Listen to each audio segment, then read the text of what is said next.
श्रीगोंद्याचे माजी नगराध्यक्ष मनोहर पोटे यांचा शिवसेनेच्या शिंदे गटात प्रवेश। श्रीगोंद्याचे माजी नगराध्यक्ष मनोहर पोटे व त्यांच्या पत्नी शुभांगी पोटे यांनी उपमुख्यमंत्री एकनाथ शिंदे यांच्या उपस्थितीत शिवसेनेत प्रवेश केला। दाम्पत्याने शिवसेनेत प्रवेश केल्यानं श्रीगोंद्यात शिवसेनेची ताकद वाढली आहे।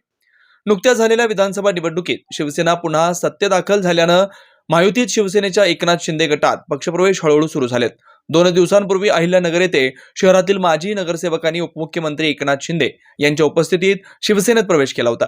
आता लगेचच श्रीगोंद्यात माजी नगराध्यक्ष मनोहर पोटे व त्यांच्या पत्नी शुभांगी पोटे यांनी मुंबई येथे शिवसेनेत पक्षप्रवेश केला। जिल्हाध्यक्ष अनिल शिंदे, शहराध्यक्ष सचिन जाधव यांच्या उपस्थितीत हा पक्षप्रवेश झालाय।